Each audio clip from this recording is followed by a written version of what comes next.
Hello students, welcome to another biology lecture on Biology Mantra with Priya ma'am. So let's get start. Today's lecture we are going to talk about the functions of ecosystem.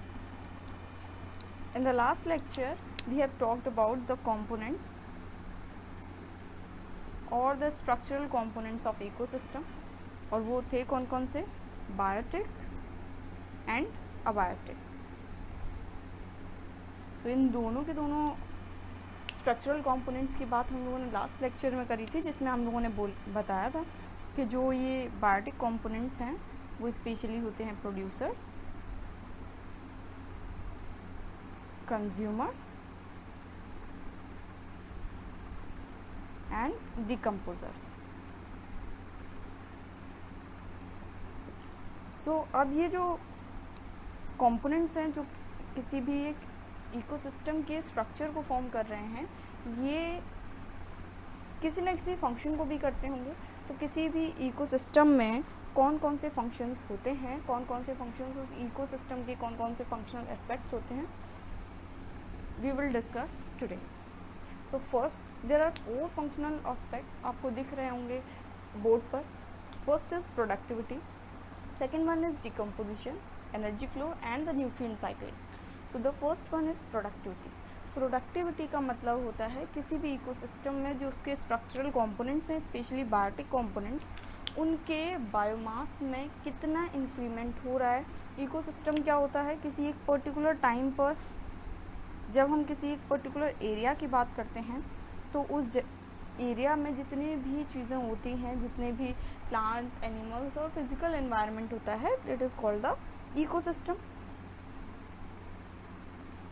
तो उस ecosystem में कितनी productivity हो रही है, मतलब कितना biomass increase कर रहा है, it is called the productivity.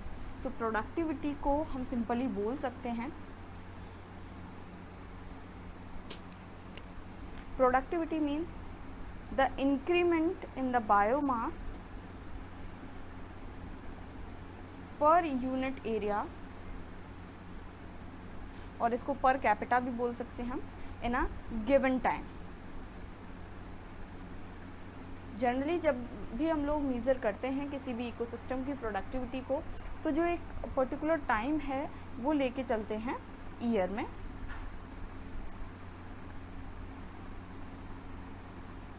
में, और जो बायोमास का इंक्रीमेंट है वो लेके चलते हैं किलोग्राम और ग्राम में. Clear? So productivity is of 2 types, primary productivity and secondary productivity. Primary word जो है ये हम लोगों ने जब बायोटिक कंपोनेंट्स को पढ़ा था तो हम लोगों ने जितने भी ग्रीन प्लांट्स थे जो कि प्राइमरी ट्रॉफिक लेवल बना रहे थे, अभी हम लोग ट्रॉफिक लेवल की बात करेंगे. ट्रॉफिक लेवल बेसिकली होता क्या है, जब हम लोग किसी एक फूड चेन की बात करते हैं तो एक पर्टिकुलर फूड चेन में जितने भी ऑर्गेनिजम्स होते हैं जो एक दूसरे से फूड के लिए अटैच रहते हैं या एक दूसरे से फूड के बेसिस पे कनेक्ट रहते हैं, उनके जो लेवल्स होते हैं उसको बोलते हैं ट्रॉफिक लेवल्स. सो ट्रॉफिक लेवल में सबसे पहला लेवल हर एक इकोसिस्टम में फिक्स है, ग्रीन प्लांट्स का होगा, और उनको हम बोलते हैं प्राइमरी प्रोड्यूसर्स और प्राइमरी ट्रॉफिक लेवल.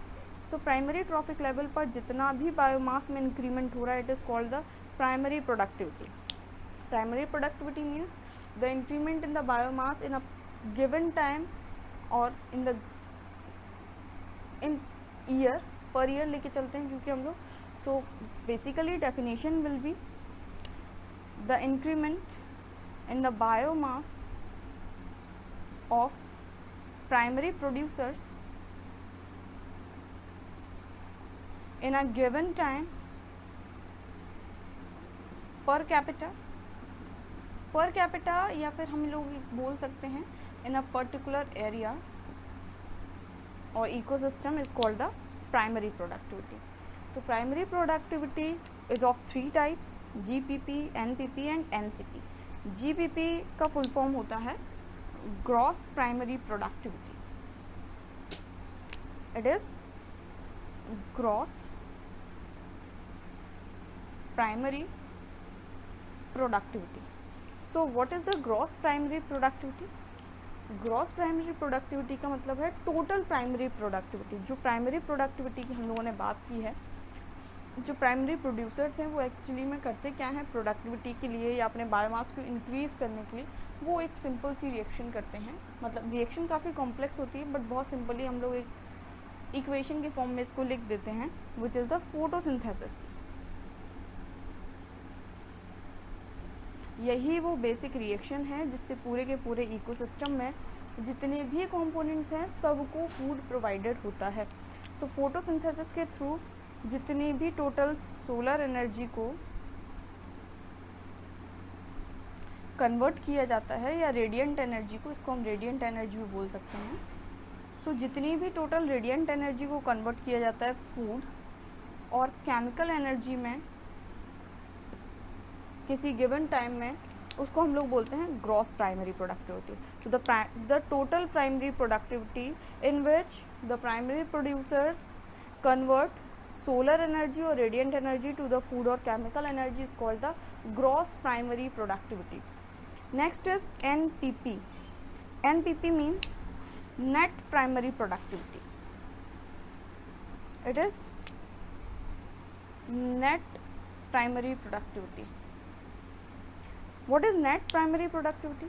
जितना भी प्रोडक्शन प्लांट्स ने किया है, अपने बायोमास को इंक्रीज किया है फोटोसिंथेसिस के थ्रू, वो पूरा का पूरा उनके बायोमास के इंक्रीमेंट में तो यूज़ हो नहीं जाएगा। जितना भी प्लांट्स ने ग्रॉस प्राइमरी प्रोडक्टिविटी की है, या जितना भी प्लांट ने टोटल फोटोसिंथेसिस किया है, उस टोटल फोटोसिंथेसिस का जो पार्ट उनकी रेस्पिरेशन और उनकी मेटाबॉलिक एक्टिविटी में इन्वेस्ट हो जाता है, उसको हटाने के बाद जितना भी टोटल उनके पास फोटोसिंथेट या जितना भी फूड एनर्जी, केमिकल एनर्जी बचती है, उसको हम बोलते हैं नेट प्राइमरी प्रोडक्टिविटी। सिंपली हम इसको बोल सकते हैं GPP minus R। R stands for respiration, GPP stands for gross primary productivity. So किसी भी एक इकोसिस्टम में जो टोटल प्राइमरी प्रोडक्टिविटी है, ग्रॉस प्राइमरी प्रोडक्टिविटी, उसमें से जब हम उनकी मेटाबॉलिक रिएक्शन में यूज़ होने वाली एनर्जी या फिर रेस्पिरेशन, क्योंकि एनर्जी किससे प्रोवाइडेड होती है हमें, सेल्यूलर रेस्पिरेशन से।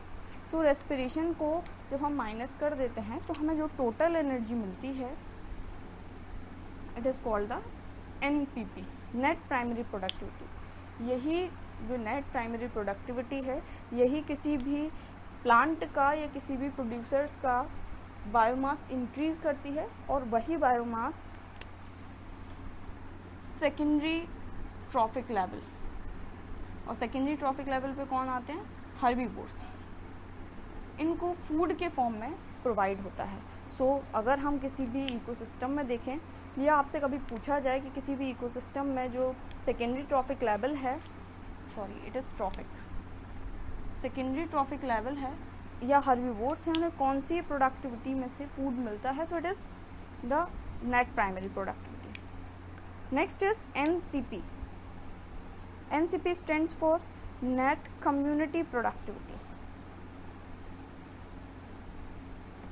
So what is it?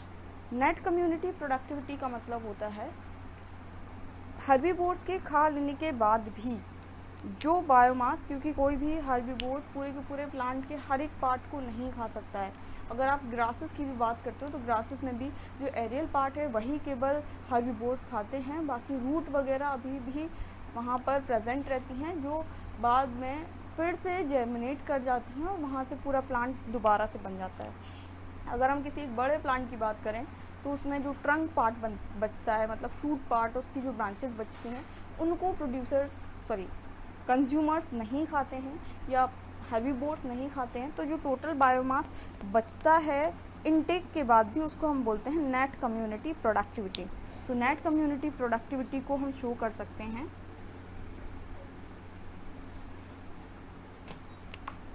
NPP minus feed और कंज्यूम्ड बाय हर्बीवोर्स।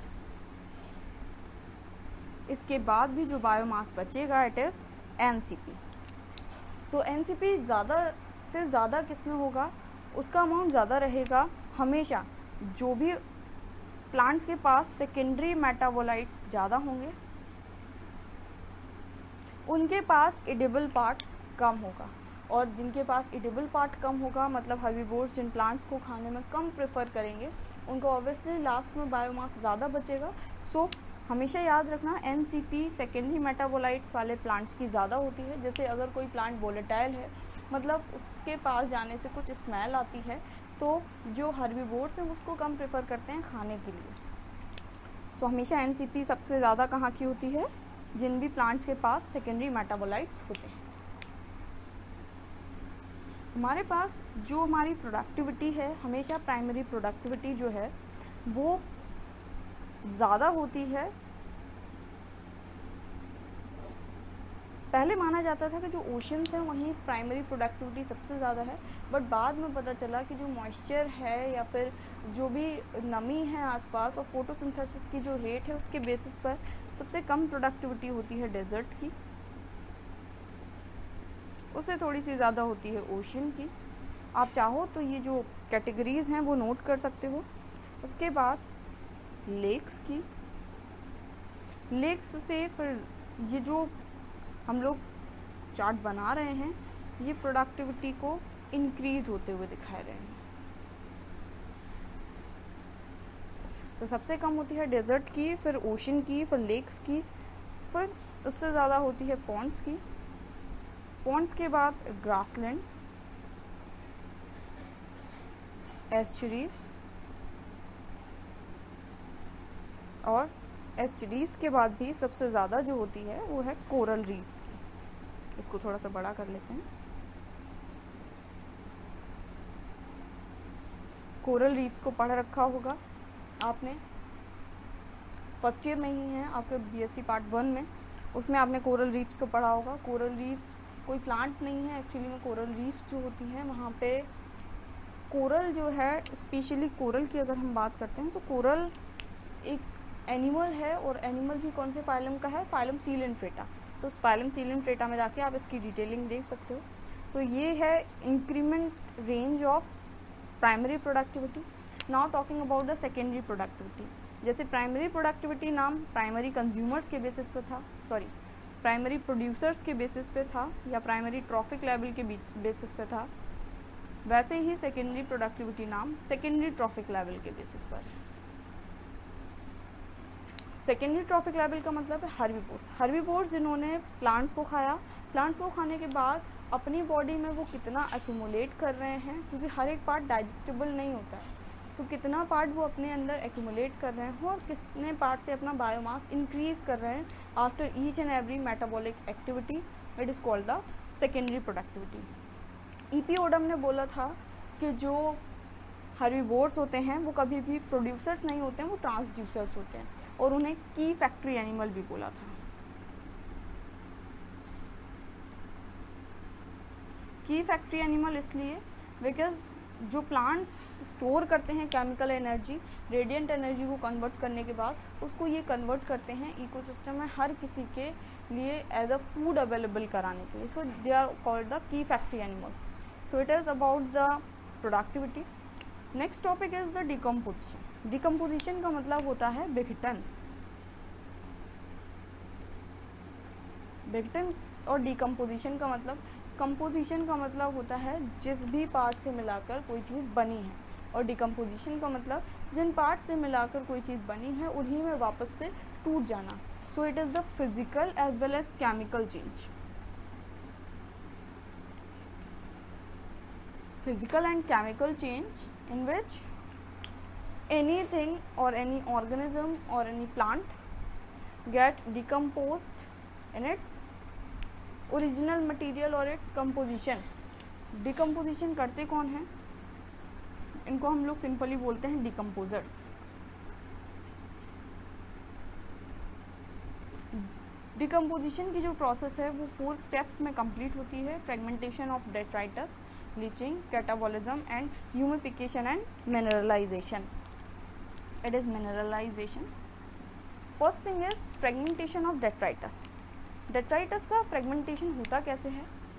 जितने भी डेट्राइटिवोरस ऑर्गेनिज्म हैं, डेट्राइटिवोरस ऑर्गेनिज्म लाइक हमारा अर्थवर्म, वो क्या करते हैं, जो अगर लीफ है कोई वो फॉल डाउन कर गई है, धीरे धीरे करके वो डिकम्पोज होनी शुरू होगी। सबसे पहले उसको छोटे छोटे टुकड़ों में काट कर जो इंसेक्ट होते हैं वो कंज्यूम कर जाते हैं, स्पेशली डेट्राइटस जो होते हैं वो कंज्यूम कर जाते हैं, और उनको डाइजेस्ट करने के बाद जो डिफेकेशन मटेरियल निकलता है या एक्सक्रीटरी निकलता है उसको बाहर निकाल देते हैं। उसमें से जो भी सॉल्युबल वाटर सॉल्युबल मटेरियल होता है वो वहाँ से सॉइल में चला जाता है। इस प्रोसेस को हम बोलते हैं लीचिंग। अब जो मटेरियल है जो वाटर सॉल्युबल भी नहीं था और डाइजेस्ट भी नहीं हुआ डेट्राइटस के थ्रू, डेट्राइटिवोरस के थ्रू, सो अब उसका होगा कैटाबॉलिज्म। और वो कैटाबॉलिज्म कौन करेंगे, डिकम्पोजर्स लाइक फंजाई। ये क्या करते हैं, extra cellular digesting enzyme secrete करते हैं और उसके थ्रू डाइजेस्ट करते हैं।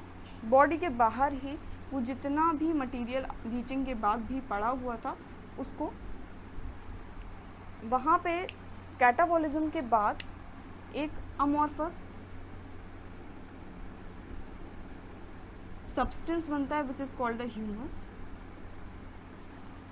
ये जो सब्सटेंस है, अमॉर्फस का मतलब होता है, मॉर्फोलॉजी में हम लोग स्टडी करते हैं किसी एक पर्टिकुलर स्ट्रक्चर की, एनिमल की मॉर्फोलॉजी, प्लांट्स की मॉर्फोलॉजी, तो उसमें हम लोग एक स्ट्रक्चर की बात करते हैं। और जब हम बात कर लेते हैं अमॉर्फस, तो अमॉर्फस का मतलब जिसका कोई एक पर्टिकुलर स्ट्रक्चर ना हो।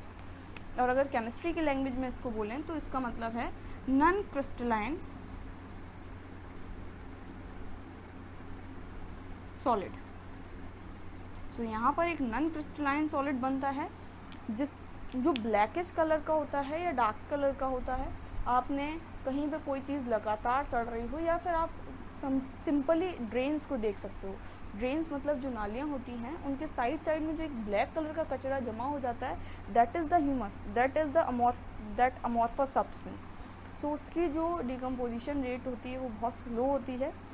उससे जो भी इनऑर्गेनिक सब्सटेंस हैं लाइक CO2, H2O और salts, calcium ions, magnesium ion, जो भी आयंस उसमें प्रेजेंट हैं वो सब के सब सॉइल में मिलते चले जाते हैं। और जितनी भी चीज़ों से वो एक पर्टिकुलर सब्सटेंस बना होगा जिसका डिकम्पोजिशन होना है वो सारी चीज़ें मिट्टी में वापस से मिल जाती हैं। सो इस टाइप से डिकम्पोजिशन कंप्लीट हो जाता है। शॉर्ट नोट डिकम्पोजिशन पर भी आ सकता है और प्रोडक्टिविटी पर भी आ सकता है। प्रोडक्टिविटी में किसी एक पर्टिकुलर प्रोडक्टिविटी को भी आपसे पूछा जा सकता है। कोई भी प्रोडक्टिविटी हो उसका मेज़रमेंट हमेशा हम लोग kg और g-2 per metre square per year, yes, particular time limit. So यही उसकी यूनिट होती है। आज के लेक्चर में हम लोगों ने दो चीज़ों की स्टडी की, प्रोडक्टिविटी, उसमें प्राइमरी सेकेंडरी प्रोडक्टिविटी जो कि अपने अपने ट्रॉफिक लेवल के बेसिस पर इनके नाम हैं। उसके बाद हम लोगों ने डिकम्पोजिशन को पढ़ा। नेक्स्ट लेक्चर में हम पढ़ेंगे